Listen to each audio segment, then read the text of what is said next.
তাবারক ওয়া তাআলার দরবারে আরো শুকরিয়া জ্ঞাপন করি যে তাজদারে মদিনা আহমদে মুস্তাফা সাইয়্যিদুল মুরসালিন রাহমাতাল লিল আলামিন জনাবে মুহাম্মদুর রাসূলুল্লাহ সাল্লাল্লাহু আলাইহি ওয়াসাল্লামের উম্মত হয়ে এই পৃথিবীর জমিনে আসার মতন সুযোগ করে দিয়েছেন। এজন্য মহান তাবারক ওয়া তাআলার দরবারে আমরা কালিমাতু শুকরিয়া আদায় করি আলহামদুলিল্লাহ। আল্লাহ রাব্বুল আলামিন এই পৃথিবীর জমিনে 1,24,000 পয়গম্বর মাতান্তরে কিছু কম বেশি হতে পারে এই পৃথিবীর জমিনে এসেছে। কাউকে আল্লাহ তাবারক ওয়া তাআলা মুসলমানের জাতির পিতা কাউকে ঘোষণা করি নাই। হযরত ইব্রাহিম আলাইহিস সালাতু ওয়াস সালামকে আল্লাহ তাবারক ওয়া তাআলা পৃথিবীতে যত মুসলমান তাদের জাতির পিতাকে হযরত ইব্রাহিম আলাইহিস সালাতু ওয়াস সালাম।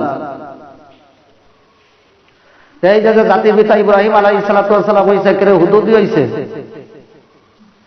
পৃথিবীর জমিনে আল্লাহ তাবারক ওয়া তাআলার যে সমস্ত হুকুম আছে কোনো প্রশ্ন নাই, কোনো জিজ্ঞাসা করা নাই, সঙ্গে সঙ্গে সে ঘোষণা করেছে আমার আল্লাহ হচ্ছে আমার একজন সৃষ্টিকর্তা, সে হচ্ছে আমার আল্লাহ। কোনো প্রশ্ন নাই। একদম ছোটকালে যখন মানুষের খেলাধুলা করার অভ্যাস, ওই টাইমে হযরত ইব্রাহিম আলাইহিস সালাতু ওয়াস সালাম আল্লাহর তাওহীদের উপরে বিশ্বাস করে সে বলছে আমার আল্লাহ হচ্ছে একজন, আমি নমরুদকে আমি আল্লাহ বলে আমি স্বীকৃতি দিতে পারি না। কে বলছে? ইব্রাহিম আলাইহিস সালাতু ওয়াস সালাম। ওনার জন্মের লগ্ন থেকে ইতিহাস আছে, আমি অত দূর যাব না, কারণ সময় অত বড় আলোচনা করা সম্ভব না। তো ইব্রাহিম আলাইহিস সালাতু ওয়াস সালামকে আল্লাহ তাবারক ওয়া তাআলা বড় বড় প্রশ্ন করেছে, বড় বড় করেছে, পরীক্ষা করেছে।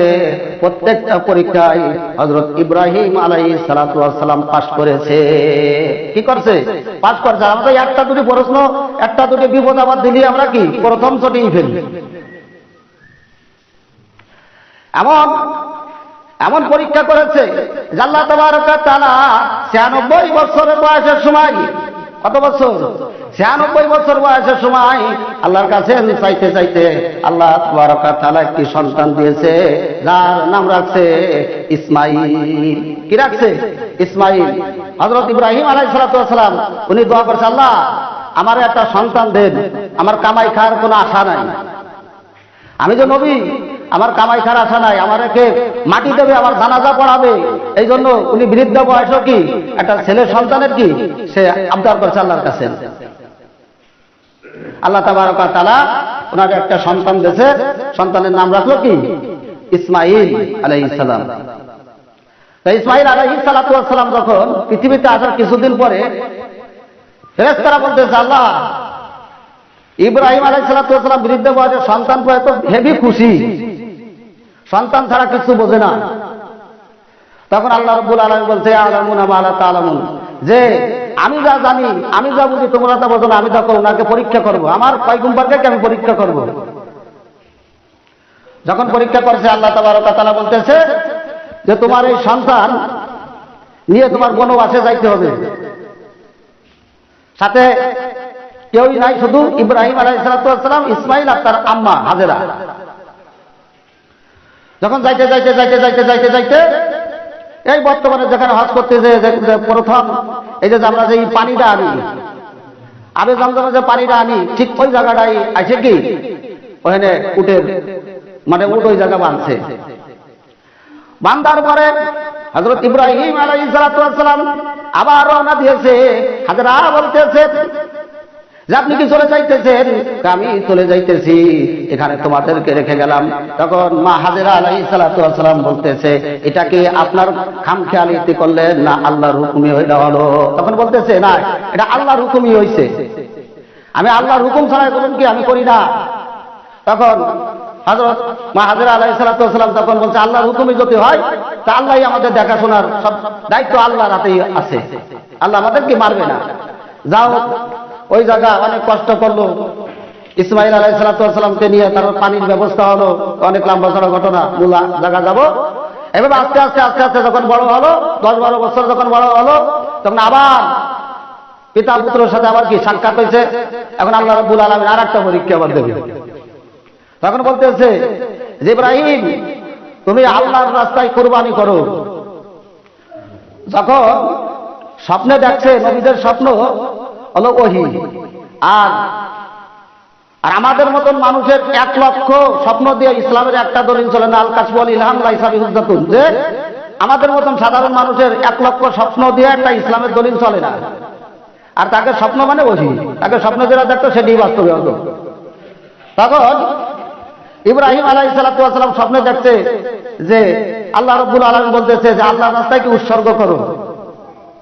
তখন আল্লাহর রাস্তায় উৎসর্গ করার জন্য উনি সকালবেলা উঠে উঠতেছে আল্লাহর রাস্তায়। তারপরে একই স্বপ্ন যখন দেখছে উনি গরু দেছে, তারপরে দুম্ব দেছে, ছাগল দেছে, মানে যে সমস্ত প্রাণী হালাল আছে সবই দেওয়ার পরেও স্বপ্নে দেখে যে তুমি সবচেয়ে বেশি প্রিয়, তাকে ভালোবাসো, তাকে আল্লাহর রাস্তায় কি কুরবানি করো। তখন উনি বলছে পরীক্ষার একটাই আমারে আল্লাহ ফেলাইছে, পরীক্ষার একটাই, আমি তো এখন আল্লাহরে ভালোবাসি, তারপরে তো আমার সন্তানকে ভালোবাসি, তাই তো সন্তানের এই আল্লাহর রাস্তায় কি উৎসর্গ করার জন্য আমাকে আল্লাহ রাব্বুল আলামিন এই স্বপ্নেই দেখাইতেছে। যখন ইসমাঈল আলাইহিস সালাতু ওয়াস সালামের কাছে যায় মা হাজেরাকে বলতেছে যে আমরা মিনারায় যাব, একটা ভিআইপি একটা অনুষ্ঠানে যাব, কারণ আল্লাহর কাজ করতে হলে এটা ভিআইপি বলতে হবে। তাই ভিআইপি অনুষ্ঠানে যাব, সন্তানকে সুন্দর করে কি সাজাই কোজাই যাও। যখন সুন্দর করে সাজাই কোজাইতেছে, যখন মিনারায় গেছে, এখন বাপ বেটার ভিতরে একটা কি পরামর্শ হবে। ইব্রাহিম আলাইহিস সালাতু ওয়াস সালাম ভাবতেছে যে আমার সন্তানকে যদি আল্লাহর রাস্তায় কুরবানি দেবো, সে তো রাজি নাও থাকতে পারে। যদি সে রাজি না থাকে তাই তার উপর তোমার কি জুলুম করা হলো। আমি পয়গম্বর ঠিক আছে, কিন্তু আমার সন্তান তো আর পয়গম্বর না, তাই আমার কথা তো নাও রাখতে পারে, তখন তার পয়গম্বর হয়ে যায়। তখন বলতেছে বাবা আল্লাহর হুকুম, আমি তোমার এই জায়গা আনছি, আল্লাহর রাস্তায় তোমার কি কুরবানি দেবো, আমার কাছে এই যে দড়িও আছে, রশিও আছে, সবকিছু আছে, তুমি কি রাজি? তখন বলতেছে আব্বা আমি রাজি। আল্লাহ যদি আপনাকে অর্ডার করে তবে 100 বার রাজি। কতবার রাজি? 100 বার রাজি। তখন উনি বলতেছে আব্বা মানুষের মৃত্যুর সময় কোনো থাকে না, বিধি হয়ে যায়, মানুষ পাও ছোটাছুটি করতে পারে, আর উত্তর দেবেন আপনি জবাই, যখন আমার রুহটা বার হবে তখন আমার কি হাত পাও নাড়াচাড়া করতে পারে, আপনার শরীরের সাথে আমার কি পাও মুবারক লাগতে পারে। এটা একটা বেয়াদবিও হতে পারে, কারণ আরো মৃত্যুর সময় তো যন্ত্র ছটফট মানুষ করবে, এটা মুরগি জবাই দিলে মানুষ কতক্ষণ দেখে কি ছটফট করে। তখন এই রশিদে আমার সুন্দর করে বাঁধবেন, আমার চক্ষু মুবারকও বাঁধবেন, যাতে আমার চেহারার সাথে আপনার চেহারা যদি হয়ে যায়, আমার চোখের সাথে চোখ মিলে যায়, তাই দেখা যাচ্ছে আমার উপর মায়া লাগতে পারে, আপনার কি আল্লাহর হুকুম পালন করতে কি দ্বিধা আসতে পারে। তখন ইব্রাহিম আলাইহিস সালাতু ওয়াস সালাম ইসমাইলকে ঠিক ওই নিয়মে যখন জমিনের উপর রাখছে, জমিনের উপর রাখার পরে বলতেছে যে ইন্নী ওয়াজ্জাহতু ওয়াজহিয়া লিল্লাযী ফাতারাস সামাওয়াতি ওয়াল আরদা হানিফা ওয়া মা আনা মিনাল মুশরিকিন আল্লাহুম্মা মিনকা আলাকা বিসমিল্লাহ আল্লাহু আকবার বলে যখন কি ছুরি চালায়, ছুরি চলে না। কে যে ছুরি চলে না। এইভাবে কয়েকবার করার পরে আল্লাহ তাবারক ওয়া তাআলা বলতেছেন জিবরাইল রে কোথায় আছিস? যে জিবরাইল জলদি করে মিনারায় চলে যা, কারণ জিবরাইল আলাইহিস সালাতু ওয়াস সালাম তাফসীরের ভিতরে এসেছে জিবরাইল আলাইহিস সালাতু ওয়াস সালাম 600 পাংখা নিয়ে জমিনে 102 বার এসেছে। 600 পাংখা একসাথে উড়াইয়া উনি 2 বার এসেছে। একবার এসে হযরত ইউসুফ আলাইহিস সালাতু ওয়াস সালামকে যখন কুয়ায় ফেলাবে, আর হযরত ইসমাঈল আলাইহিস সালাতু ওয়াস সালামকে যখন কুরবানি দেবে, তখন জিবরাইল আলাইহিস সালাতু ওয়াস সালামকে ডাক দিয়ে বলে জিবরাইল রে কোথায় আছিস রে জিবরাইল, জলদি করে জান্নাতে যা, জান্নাত থেকে দুব্ব দিয়া আমার পাগলের ছুরির নিচে বসাই দে। পরীক্ষায় সে পাস করেছে। হযরত জিবরাইল আলাইহিস সালাতু ওয়াস সালাম বলতেছেন আমার পৃথিবীর জমিনে ঘাম ছুটে গেছে 2 বার, আমার এক একটা পাংখা নাড়াইলে আমি এক একটা ঝাঁকিতি, আমি এক একটা আরশ থেকে এক আসমান থেকে আর এক আসমানে আসতে ওনার এক ঝাঁকুনি লাগে। ওটা ঝাঁকুনি দেয় না, একটা পাংখা দিয়ে এক ঝাঁকুনি দিলে ওনার এক আসমানে থেকে আর এক আসমানে উনি যাইতে পারে। তাই জিবরাইল আলাইহিস সালাতু ওয়াস সালাম এত দূর ছিল যে উনি 600 পাখা দিয়ে উনি আইসে উড়িয়ে আইসা হযরত ইসমাঈল আলাইহিস সালাতু ওয়াস সালামকে সরাইয়া ছুরির নিচে যখন ইব্রাহিম দেখে যে যখন জবাই গেছে, এখন কি রক্তের একটু শব্দ পাইছে, শব্দ পাওয়ার পরে উনি আলহামদুলিল্লাহ কইয়া আল্লাহ শুকরিয়া আদায় করে চক্ষু খুলে দেখে যে সন্তান সাইডে আর একটা দুম্ব ওনার কুরবানি রয়েছে। এখন বলতেছে, আল্লাহ তুমি আমাদের পরীক্ষা করছো, সন্তান তোমার রাস্তায় দেবো, একটা দুম্ব কুরবানি হয়ে গেছে। আল্লাহ তাবারক ওয়া তাআলা বলতেছেন, আমি 18,000 মাখলুকাতের শ্রেষ্ঠ মাখলুকাত মানুষ এভাবে চুরির তলে ডেলি ডেলি পড়বে আর দুনিয়া থেকে জবাই দিয়ে খাইয়ে ফেলবে। এজন্য তো আমি মানুষ, আমি পৃথিবীতে সৃষ্টি করে নাই, আমি তো সৃষ্টি করেছি আল্লাহ তা'বুদু ইল্লা, আমার ইবাদত বন্দেগী করার জন্য আমি মানুষ সৃষ্টি করেছি। আজ থেকে তোমার এই দুম্বা, এই হালাল কিরানি মিল্লাতা আবিকুম ইব্রাহিম হুয়া সাম্মাকুমুল মুসলিমিন। আমি আল্লাহ তাবারক ওয়া তাআলা তোমাকে তামাম পৃথিবীতে যত মুসলমান আসবে এদের জাতির পিতা তোমাকে ঘোষণা করে দিলাম। আর জাতির পিতা আল্লাহ একবারই নির্দিষ্ট করেছে, জাতির পিতা ডেলি ডেলি পরিবর্তন হয় না। হযরত ইব্রাহিম আলাইহিস সালাতু ওয়াস সালাম হচ্ছে মুসলমানের জাতির পিতা। আল্লাহ তাবারক ওয়া তাআলা বলতেছেন, যাই থেকে এই পশু কুরবানি হবে, এই পশু কোন ধরনের পশু হবে? হালাল পশু হইতে হবে। হালাল পশু হালাল টাকা দিয়ে কিনে আল্লাহর রাস্তায় উৎসর্গ করতে হবে। আপনি যদি টাকা আপনার আছে, ব্যাংক ভরা টাকা আছে, আপনি কোনো 50টাও দিতে পারেন, টাকা আল্লাহ আপনার দেশে দিতে পারেন, কিন্তু যদি হালাল না হয় তাই 50 টাকা 50 লক্ষ দিলেও কাম হইতো না। আর যদি আপনার হালাল পয়সা হয়, যদি একটা বকরিও আপনি দেন, অনেক সব। হাদিসের ভিতরে এসেছে যে কুরবানি দাতার সৎপন পরিমাণ, যে ওই পশুতে যত পরিমাণ পশম আছে, একটা বকরির পশমকে গোনায় পুরো গ্রামের মানুষ পারবে? যদিও হালাল পয়সা, যদিও জিনিস ছোট, সবের ব্যাপারে কোনো কমতি নাই। আর যদি আপনার পয়সার ভিতরে ভেজাল থাকে, তা আপনি 50টি গরু জবাই দিলেন, হালাল জিনিস জবাই হয়ে গেল, গোশত খাওয়া হালাল হলো, কিন্তু কুরবানি হলো না। এই জন্য হালাল পশু হতে হবে। এবং কুরবানির আগে নিজের একটা অন্তরের ভিতরে একটা নফসিয়াত আছে, সেটারও আপনার কুরবানি করতে হবে। ফাসাল্লি লিরাব্বিকা ওয়ানহার, যে তোমার ভিতরে যে একটা পশুত্ব আছে, ওই পশুত্বকে আগে কুরবানি দিয়া তারপর তুমি পশু কুরবানি দাও। তাই না? বলতেছে মানুষের ভিতরে আবার পশুত্ব থাকে কেমন? যেমন আমি একটা ভাব যে আমি এবার 50টি গরু দিচ্ছি, মানুষ দেখতেছে যে আল্লাহ কত গরু দিচ্ছে, এই যে একটা হিংসা, মানুষত্ব একটা হিংসা, এই হিংসাকে আগে কি তোমার কি দূর করতে হবে, তারপরে তোমার কি কোরবানি দিতে হবে। কোরবানির নিয়ম আছে। আমাদের দেশে অনেক করে কি কোরবানি দেয়, ইমাম সাহেব তরবারিতে জবাই দিয়ে আছে, 1 কেজি গোশত পাঠাই দেয়। কোরবানিটা হলো না। কেন হলো না? কারণ যে কোরবানি দেশে 1.5-2 লাখ টাকা দিয়ে কোরবানি যে দেশে বিশাল রিস্ক নিয়ে দিতে হয়, এর একটা পারিশ্রমিক আছে। পারিশ্রমিক গোশত দিয়ে দিলে সে পারিশ্রমিক হয় না। গোশত তো পাইছে গরিব মানুষ, তার হক আছে, সে পাওনাটা তাই তারা দিতে হবে। কিন্তু তুমি গোশত 1 কেজি দিয়ে তুমি ওই জবাই ঋণ পরিশোধ করবা কেমনে? এবং 8জন 10 জন আছে আর কি গোশত বানায়, একটা টাকা দেয় না, 1 কেজি গোশত দিয়ে দেয়। এজন্য মাসলা মাসায় না জানা যে কত সমস্যা।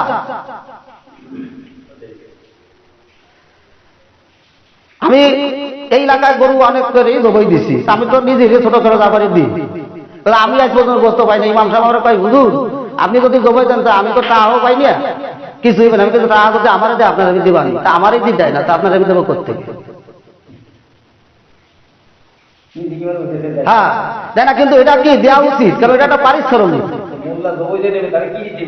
এটা দিতে হবে। তাহলে পারিশ্রমিক তারা দিতে হবে, পয়সা দিতে হবে। এবং যারা গোশত বানাবে তাকে আপনার পারিশ্রমিক দিতে হবে।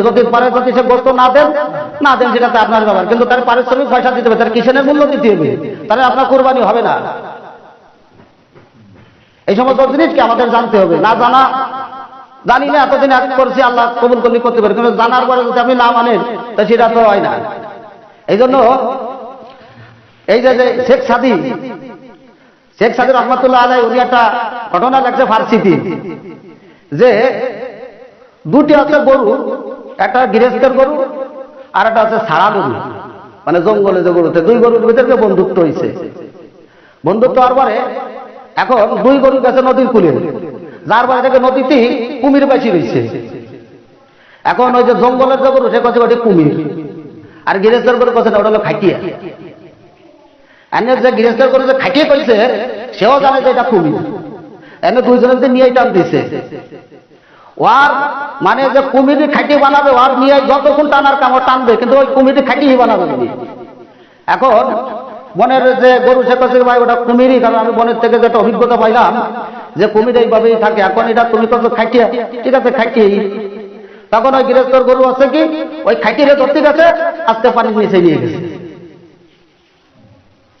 এই বুঝতেছে শেখ সাদি রহমতুল্লাহ বুঝাইছে যে যাদের ভিতরে কোরআন হাদিসের জ্ঞান নাই তারা নিয়েই টানতেই থাকবে, তার জায়গা সে ঠিক রাখার জন্য, অটল থাকার জন্য সে সারাদিন দরকার হয় কি একটার পর একটা, একটার পর একটা, একটার পর একটা খালি কি যুক্তি দিতেই থাকবে। কিন্তু সে তো জানে না যে মিনাল বাইতি ইলান নার, যে আমার এই না জানি তর্ক করাটা আমার জন্য কি জাহান্নামের একটা কি ঘর তৈরি হইতেছে। এই জন্য আল্লাহ রাব্বুল আলামিন আমাদের কি মাসলা মাসাইল জানার কি দরকার আছে। পশু কুরবানি হলো নিজের পশু নিজে কুরবানি দেওয়া সবচেয়ে উত্তম। আমরা কি নিজে যদি পারি নিজে দেবো, এটি হলো সর্ব উত্তম হলো এই কাজ। আর তার যদি আমরা না পারি আমরা ইমাম সাহেবরে দিয়ে দিই আর অন্য কেউ দিই, তার পারিশ্রমিক আপনি 10টা পারেন 10টা দিন, তাই সে কি আপনার কোরবানিটা কি হালাল হলো। তার মনের ভিতরে আপনি একটু একটু দিয়ে আছেন, চিন্তা আছে না যে আমি দিলাম আমি 100 টাকা পাবানি, আর সে তো পারিশ্রমিক সে তো পাবেই, কারণ গরু জবাইটা তো অনেক রিস্ক আছে। আমি একবার একটা গরু জবাই দিতে যাই, একটা মানুষ প্রায় মারার মতনই হয়ে গেছিল।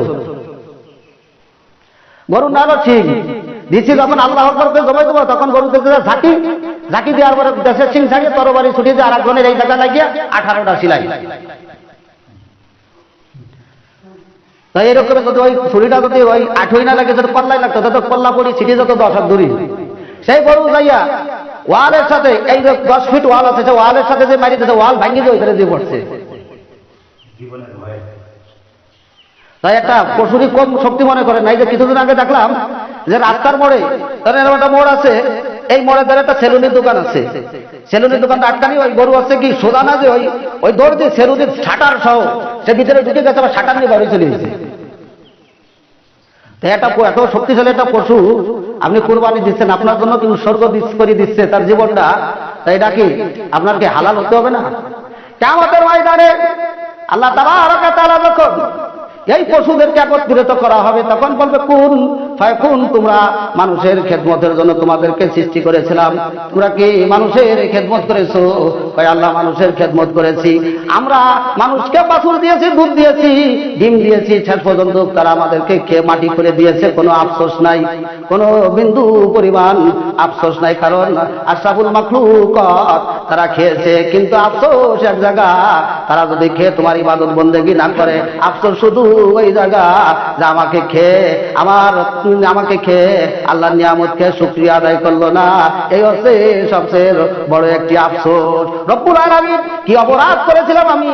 আমারও তো দুনিয়ায় বেঁচে থাকার অধিকার ছিল, আমারও তো দুনিয়ায় বেঁচে থাকার অধিকার ছিল, আমাকে কেন তারা হত্যা করলো?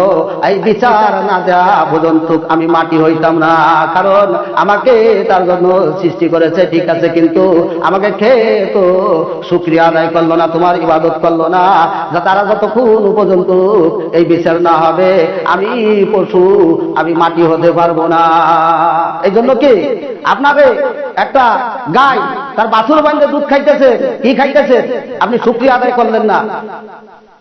একটা গরু 4 বছর 5 বছর পাললেন, অনেক টাকা পয়সা খরচ করে পালছি, তো এটা তো পালবেনি, কারণ এটা হালাল জিনিস, এটার ভিতরে বরকত আছে, এটার ভিতরে মেহনত করতে হবে, হালাল জিনিস হিসেবে মেহনত করতে হয়।